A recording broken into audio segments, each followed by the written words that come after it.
Alors, pour replacer le cadre de la résidence, donc je suis venue l'année dernière 3 fois 2 semaines à Saint-Gervais, donc en hiver, au printemps et en début de l'été. Voilà, avec ma proposition, c'était de venir habiter ici et puis d'écrire un texte qui avait un format, qui était ce format-là, une sorte de grosse nouvelle, avec une thématique qui était l'idée du déplacement. Et je suis arrivée donc en hiver à Saint-Gervais pour la première fois, donc dans cette région que je ne connaissais pas, sans aucune idée de ce que j'allais bien pouvoir écrire. J'allais voir. Et j'y ai passé, donc je suis venue comme ça à 3 saisons. J'ai beaucoup arpenté la région, je me suis baladée. Voilà, ça c'était. Et puis j'ai été logée donc à la maison forte de Haute-Tours, donc j'ai aussi eu accès aux archives qui sont pleines de choses très diverses. Et j'ai un peu commencé, comme ma chambre était juste à côté des archives, j'ai commencé avec l'autorisation d'Emma à fouiller un peu, aussi bien dans les livres qui sont des cartes que dans des albums photos, des vieux dépliants, des choses qui datent assez longtemps. Et c'est ça qui a donné la première scène du livre, en fait, ce déménagement où cette femme, elle fouille dans ses cartons. En fait, c'était un peu la transposition de moi fouillant dans les archives. C'est devenu autre chose. Voilà pour dire un peu le début de tout ça. Et du coup, dans ton texte de fiction, on sent beaucoup la présence du paysage, qui fait partie qui est presque un personnage dans ce texte. Et du coup, c'est au fil de tes venues, de ces rencontres que s'est construit ce paysage, cette histoire avec cette découverte au sanatorium, cette descente. Oui, alors avant de venir, j'avais l'idée de ce sanatorium. En plus, il y avait quelqu'un dans ma famille lointaine qui avait passé du temps après une grosse brûlure. Et j'étais un peu fascinée par l'idée de ce sanatorium, donc j'avais quand même dans l'idée qu'il s'y passe quelque chose. Mais finalement, ça n'a pas du tout été le centre de la fiction. Et c'est vrai que le paysage a été beaucoup plus d'impact sur moi que ce sanatorium qui en plus était en réflexion et dont le lieu ne m'a pas spécialement touchée ou inspirée, alors que effectivement ce décor, surtout en arrivant, je pense que ça n'aura peut-être pas été la même chose si ma première temps de résidence avait été au printemps, mais là je suis arrivée en plein hiver, l'année dernière il y avait beaucoup de neige, c'était oui, ça a eu un fort impact, et du coup je ne pouvais pas ne pas l'intégrer. C'était trop fort pour ne pas être dans le texte, et surtout que depuis là où le bureau où j'écrivais, j'avais vu sur les pistes, donc comme on l'entend dans le texte. Donc je n'imaginais pas écrire quelque chose qui ne soit pas complètement imprégné de ce décor. Après, dans le texte, Saint-Gervais n'est pas nommé de manière... c'est voulu, dans le sens où même si effectivement j'étais là et le village que je décris est inspiré de Saint-Gervais, j'avais aussi besoin de m'en affranchir et de ne pas coller à la réalité de la manière dont le village est constitué, de tel magasin à tel endroit, des pistes. D'ailleurs, le sanatorium, pour moi, dans le texte, ensuite, il n'est pas placé comme ça en descendant, mais plutôt en montant. Enfin, j'ai besoin de me libérer du décor réel pour me l'approprier. Et c'est aussi pour ça que le voyage de la narratrice, il se passe pas à notre temps, là, dans les années 2000, mais elle raconte un voyage qui s'est passé il y a 20-30 ans. Et cette distance dans le temps me permettait une autre aussi de la liberté par rapport au décor. Je pouvais aussi imaginer que les choses avaient été un peu différentes à l'époque, les lieux, l'ambiance, parce que j'avais besoin... C'est trop... J'aime pas, en fait, de coller à la réalité. Mon écriture, elle n'est pas documentaire, l'idée que ça soit ici vraiment, mais juste m'inspirer d'un lieu pour en créer un autre qui peut être plein de villages de montagne, et donc que le lecteur peut s'approprier et s'imaginer sans se référer au lieu réel de la résidence ou du lieu d'écriture. Donc il y a un va-et-vient assez flagrant entre réalité et fiction, puisque comme tu disais, il y a des documents d'archives dont tu t'es servi pour l'écriture. Donc ce va-et-vient, c'est aussi des va-et-vient dans le temps, Ouais. avec toutes ces temporalités qui s'entremêlent dans le récit. Qui là, dans le découpage du texte, finalement, on est dans l'adresse au fils, mais on est surtout dans ce temps où elle fait ce voyage à la recherche de sa mère. Oui, il y a plusieurs temps dans le texte, donc là vous en entendez. Il y a le temps de l'écriture, donc cette femme qui est assise à sa table, qui est sur le point de déménager et qui s'adresse à son fils. Elle raconte un premier temps, le temps où à 20 ans elle a découvert la lettre de sa mère et ce voyage qu'elle a fait. Et puis il y a d'autres moments où elle raconte des souvenirs liés à son fils, donc effectivement il y a de nombreux va-et-vient que j'espère qui sont, j'espère, suffisamment clairs, mais je pense que ça c'est aussi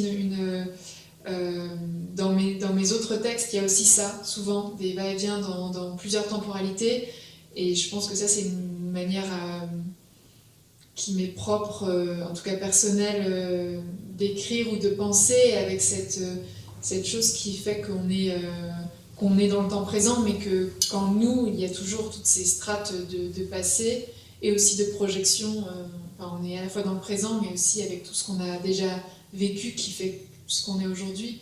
Et je ne peux pas penser une présence, un personnage, sans penser à tout ce qui le constitue, qui est antérieur au moment présent. Donc ça apparaît toujours, ça surgit toujours. Ouais. J'aurais d'autres questions, mais peut-être qu'il y a des questions dans la salle. Sur votre écriture, comment ça se passait? Parce que vous dites qu'au début, vous n'aviez aucune idée de ce que vous alliez écrire. Bon, bien sûr, le paysage a eu cette influence, du fait que vous étiez à la maison d'autour, les archives, etc. Mais le fait que vous ayez eu plusieurs séquences, en fait, ici, est-ce que vous écriviez entre les deux? Est-ce que vous avez seulement écrit pendant les jours où vous étiez ici? Parce que c'est très court. Enfin, écrire seulement pendant ces jours, ça me paraît très très court. Voilà. Et à quel moment, et à quel moment votre texte, l'histoire, s'est un peu précisé progressivement, juste à la fin, enfin, voilà. Alors je m'étais mise comme contrainte effectivement de n'écrire que lorsque j'étais ici, dans un premier temps, aussi pour cadrer et pour pas que ce travail vienne prendre tout le reste de mes autres projets en cours, etc. Ça a été vrai jusqu'à la dernière. Donc j'ai écrit. Alors j'ai peu écrit la première séance, je me suis beaucoup promenée et j'ai pris beaucoup de notes. C'est là où les choses ont un peu surgi. Et après, elles ont continué de mûrir avant que je revienne. Donc il y a eu en fait, cette distance entre chaque temps de venue était assez bien, en fait, parce que les choses, même si j'écrivais pas, cela continuait d'avancer, en fait, de se préciser. Parce qu'en fait, l'écriture, ce n'est pas seulement le moment où on est face à sa page. D'ailleurs, j'ai écrit beaucoup en marchant, c'est-à-dire je marchais et l'histoire commençait à se former, et les mots et certaines phrases, et puis je revenais à la table et ça continuait. Donc c'est toujours difficile de définir combien de temps prend l'écriture d'un livre, parce que c'est pas vraiment les temps où on est assis au bureau. Donc je m'étais vraiment fixée comme contrainte d'être à la table et à la feuille vraiment quand j'étais à haute tour. Mais ensuite, il y a eu la dernière période où je suis venue, c'était début juillet. Et là, quand je suis rentrée, le texte avait déjà sa globalité, mais il y avait encore beaucoup de travail de réécriture. Et donc j'ai encore travaillé tout l'été. Et j'ai rendu le texte à la fin de l'été. Et là, il y a encore, bien sûr, l'étape des épreuves. Et puis, enfin, c'est sans fin jusqu'à ce que ça soit arrêté. Heureusement, à un moment donné, les contraintes de l'édition font que ça s'arrête, sinon on pourrait corriger jusqu'à la fin. Après, pour la deuxième partie de la question, sur le moment où l'histoire se précise, c'est vrai que c'est assez mystérieux et heureusement, il y a qu'on prend des notes qui restent, parce que en les regardant, soudain je me rappelle, ah oui, effectivement, comment les choses s'agglomèrent ou soudain se précisent, parce que sinon les choses se font, parfois c'est des détails, des choses, par exemple à un moment donné je prenais la voiture pour aller au Contamine, et il y avait à la radio l'intronisation de Simone Veil, et donc il y avait l'avortement, voilà, et c'est comme ça que l'avortement vient là.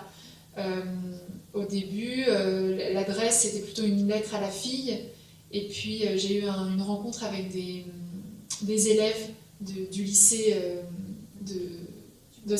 du Mont Blanc, avec qui on a fait un travail d'atelier d'écriture, et il se trouvait que c'était des élèves, une classe de garçons en décolletage, qui étudiaient, voilà, qui travaillaient déjà, et le fait, on a beaucoup parlé d'écriture avec ces garçons, avec ces jeunes, et cette rencontre m'a touchée, enfin, voilà, et en fait, à ce moment-là, j'ai décidé qu'en fait, cette lettre, elle s'adresserait à un fils, parce qu'en plus, ils avaient l'âge de la fille.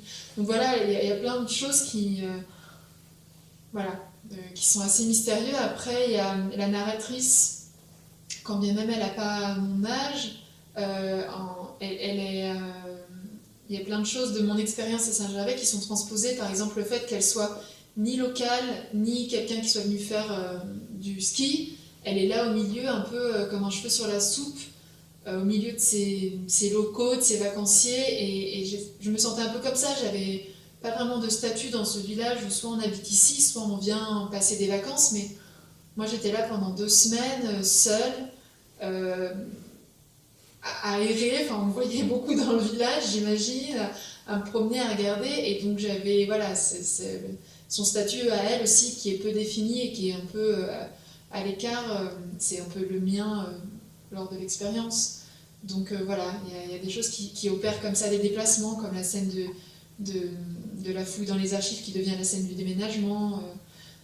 Et puis tout ce texte est aussi une métaphore de l'écriture, en fait, où alors là, on n'a que le début, mais le sentier, comme ça, dans les montagnes, où ils avancent sans trop savoir où, il n'y a pas de piste, l'écriture, l'adresse qu'elle fait à son fils de cette lettre, où au départ, elle sait qu'elle veut lui écrire, mais elle ne sait pas très bien ce qu'elle va lui écrire. C'est un peu la position dans laquelle je suis quand je me mets à écrire un texte. Il y a un désir, il y a une idée, et puis les choses se précisent au fur et à mesure, avec les mots.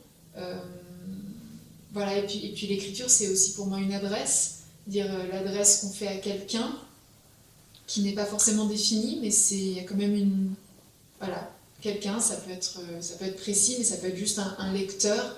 En tout cas, il y a un désir de partager quelque chose, et c'est en même temps une conversation avec moi-même, quelque chose que j'essaye d'éclaircir. Et pour la narratrice aussi, elle s'adresse à son fils, mais en même temps, il y a plein de moments où on perd de vue la lettre, et c'est comme si elle avait une conversation avec elle-même sur cette histoire, sur cette question sur la filiation, sur ce rapport à sa mère, sur le rapport à son fils. Voilà ce que je peux dire de l'écriture, qui est quand même, c'est assez mystérieux comment tout ça se fait. Bonsoir. Moi, c'est pas vraiment une question, c'est plus une observation. Je trouvais que dans le livre, il y a, elle a un problème de communication finalement avec sa mère.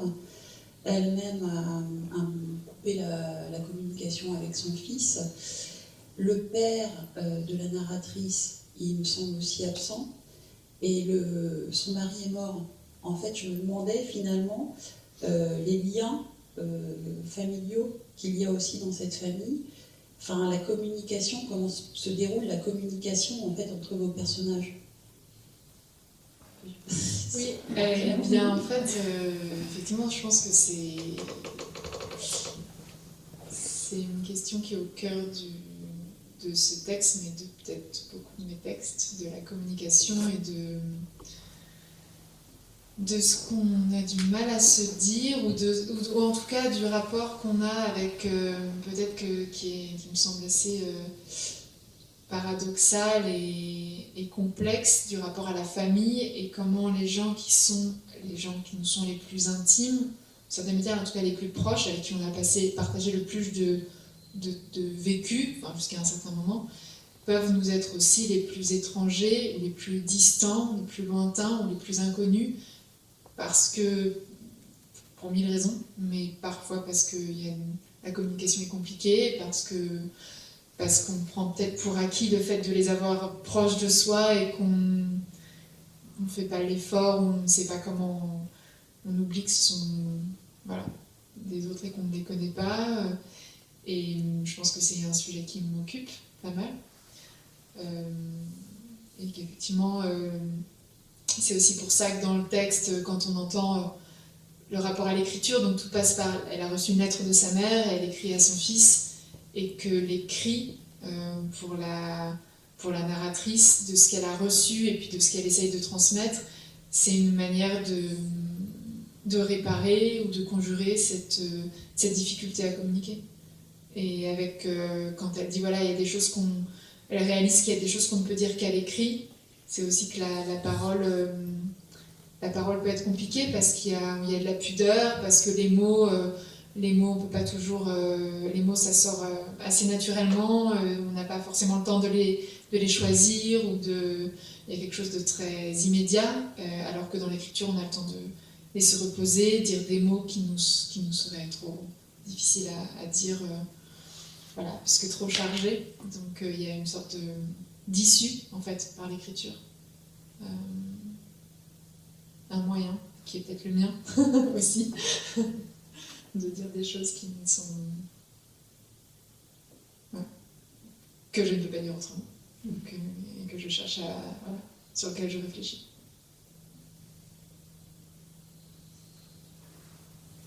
Moi, je me posais la question si du fait d'être en résidence, ça a changé votre façon d'écrire. Peut-être qu'il y a un temps donné, est-ce que par rapport à d'autres textes, vous avez pu élaborer, vous avez pris plus de temps, ou là, du coup, vous étiez plus resserré?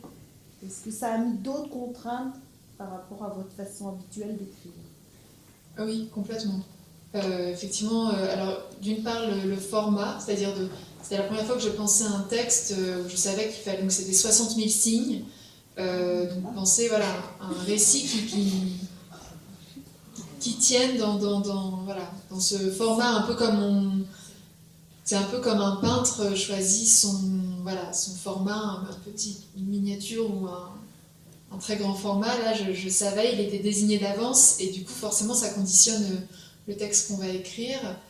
Et puis, la temporalité, effectivement, ça change tout, dans le sens où quand je me mets à écrire, je ne me donne pas jamais de contraintes de temps. Je suis plutôt lente, et là, il fallait... Voilà, j'avais pas le choix, donc ça modifie beaucoup de choses, mais en tout cas de manière positive pour moi. Ça bouscule, en fait, ses propres habitudes et ses propres manières de travailler. Et je pense que c'est une bonne chose, parce que ça oblige à d'autres à trouver des solutions, à aller un peu contre soi, contre ses penchants, qu'on pense être peut-être nos modalités de travail, nos rituels, et en fait le fait de les bousculer montre qu'on est peut-être, qu'en fait c'est pas figé, qu'une certaine rapidité a aussi des aspects positifs et nous force à découvrir des choses sur soi-même, sur son propre travail, qui sont, en tout cas moi, qui m'ont été bénéfiques. Oui, c'est sûr, ça a changé beaucoup de choses. Le texte est beau à écouter, et je trouve que ça le met bien en valeur, et là, j'avais pas la même impression en le lisant, pas à haute voix. Est-ce que vous l'avez lu à haute voix avant de le valider? Est-ce que vous avez lu votre texte à haute voix? Est-ce que ça vous aide ou pas? Oui, ça m'aide. Oui, je lis effectivement régulièrement Alors, je pense pas avoir fait... Je n'ai pas fait de lecture en totalité, mais les paragraphes, souvent, oui, plusieurs pages d'affilée, je les lis. Je m'enregistre même lisant, et je réécoute quelques jours après. Et ça me permet d'ajuster des choses peut-être qui sont de l'ordre de la musicalité, du rythme, plus que du sens. Je me pose une question par rapport à la couverture, si c'est vous qui l'avez choisie ou pas. Et quel est le rapport avec l'histoire parce que c'est une table qui a que 3 pieds apparents. Et pourquoi ne pas avoir fait apparaître le dernier pied, si c'est par rapport au personnage ou à un événement dans l'histoire? Alors oui, c'est un dessin qui a été réalisé par une amie artiste à qui j'avais proposé de lire le manuscrit et de proposer un dessin. Et c'est ce qu'elle m'a proposé, sachant on s'était dit ensemble en parlant que j'avais pas envie que ce soit un paysage, ça aurait été très redondant avec le titre où il y a déjà la présence du paysage. Et elle m'a proposé cette table. Alors, tout le monde ne voit pas qu'il n'y a que 3 pieds. Il y avait beaucoup de gens qui ne remarquent pas ce détail qui n'en est pas un. Et en fait, cette table, c'est à la fois la table de l'écriture où elle écrit cette lettre, c'est un peu la table du café, qui vient faire un peu un contrepoint au titre qui, lui, représente toute la partie voyage, décor du texte. Donc c'était pour rappeler les deux lieux du texte, le lieu de l'écriture et de la maison dont elle déménage. Et c'est aussi pour ça qu'une table qui a 3 pieds, c'est une table qu'elle va jeter ensuite, mais c'est aussi qu'il y a un élément manquant. Enfin, ce pied absent, c'est un élément manquant. Et cet élément manquant, il peut être plein de choses. Ça peut être la mère, le fils, ça peut être les mots qui nous manquent. Donc voilà, c'est plus symbolique. Moi, je voulais revenir justement sur le titre et en fait la place du silence aussi dans le texte et qu'on entend assez bien dans la lecture qu'on a fait Nathalie. En tout cas, moi, ce que m'évoque aussi ce titre, c'est ce silence quand la neige tombe.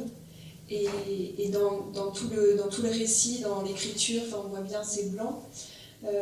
Du coup, j'imagine que c'est important dans la construction du texte, parce qu'il n'y a pas vraiment de chapitre, en fait. C'est un texte qui se lit d'une traite. Et ma deuxième question, c'était le rapport à la musique qui a été intégré dans la mise en voix, du coup, faite par... Benjamin Ribollet. Voilà. C'est bien, je voulais le citer, j'allais oublier.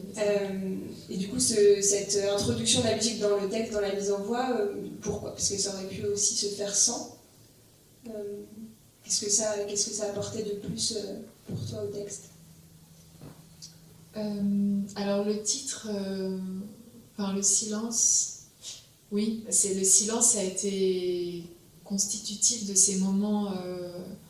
Je pense que c'est propre au fait d'être en résidence seule ici, c'est que j'ai passé beaucoup de temps seule. Alors, dans l'écriture, dans tous les cas, on est seul, mais là, il y avait en plus le fait d'habiter seule, d'être dans un lieu où je connaissais personne. Donc, je pense que c'était aussi une expérience une certaine forme de solitude, même si j'étais quand même entourée, j'étais au musée.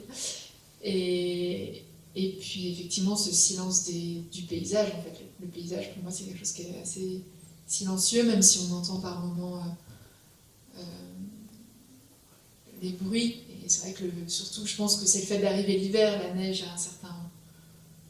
C'est un peu ça, c'est quelque chose qui absorbe. Et puis quand on marche dans les montagnes, le seul bruit c'est soi-même, quoi. C'est les pas qu'on fait. Et puis, effectivement, l'écriture, c'est du silence. C'est à la fois du silence, celui des mots qui sont en soi et qu'on pose sur la page et qui ne font pas de bruit. Et en même temps, j'écris souvent en musique. Donc, c'est assez paradoxal. Et l'idée de la musique, en fait, c'était plus comme au moment de la lecture, l'idée d'avoir une lecture qui dure quand même une demi-heure. Et puis donc sans décor, sans aucun apport scénique, je me suis dit que ça habillerait un peu la lecture. Et puis c'était l'occasion pour moi de simplement faire l'expérience d'une collaboration avec donc Benjamin qui était une connaissance, qui est compositeur de musique de film, que j'avais rencontré via des amis communs. Et j'aime bien l'idée de collaboration et de voir ce que les choses peuvent apporter. Et c'est lui vraiment qui a proposé, qui a lu le texte et qui a proposé ces sons, ces morceaux qu'il a complètement composés et qu'ensuite on a retravaillé ensemble. Donc c'était aussi enfin, l'expérience de la lecture de Nathalie sur ça, c'était bien sûr le travail avec Nathalie, et puis l'opportunité pour moi d'expérimenter ça pour la première fois, la lecture d'un de mes textes par quelqu'un d'autre que moi, et puis d'avoir un regard extérieur d'un compositeur, de la musique, de voir ce que ça pouvait venir changer, et puis de me rendre compte aussi, donc j'avais aucune idée de quel genre de musique, de ce que ça pourrait créer, et puis il m'a proposé un certain nombre de morceaux, et en fait je me suis rendu compte que même si j'avais pas d'avis a priori, j'avais un avis ensuite quand même assez clair, et on a retravaillé ensemble les morceaux qui ont complètement changé. Et donc c'était un travail intéressant de se rendre compte que en fait il y a quand même des ambiances et des choses précises qu'on associe à son propre travail. Donc voilà, c'était plus un désir d'expérience et de collaboration. Moi, j'ai trouvé qu'il y avait quand même beaucoup de silence. Bon, je l'ai déjà dit tout à l'heure, mais avec les personnages, mais c'est vrai que même quand elle est jeune, on sent qu'il y a quelque chose de tenu dans elle. C'est pas une grande communicante en fait. Est-ce que ça vient du fait d'être en résidence en fait, d'être en introspection comme vous l'avez dit tout à l'heure, ou est-ce que c'est propre à vous? Un peu des deux, je pense. C'est vrai qu'en fait, il y a beaucoup de choses dans le texte qui sont bien sûr conscientes, des intentions, et puis il y a beaucoup de choses qui sont de l'ordre de l'inconscient aussi. Et souvent, quand on me pose des questions, ça me revient en miroir, enfin, ça crée de la réflexivité, et forcément, on écrit avec, même si on écrit de la fiction, la pure fiction, on écrit forcément avec qui on est et ce qu'on a vécu. Donc même si tout est transposé et déplacé, effectivement, cette retenue ou cette pudeur, plutôt, je pense qu'elle fait un peu moi, à certains égards, et aussi ça fait partie de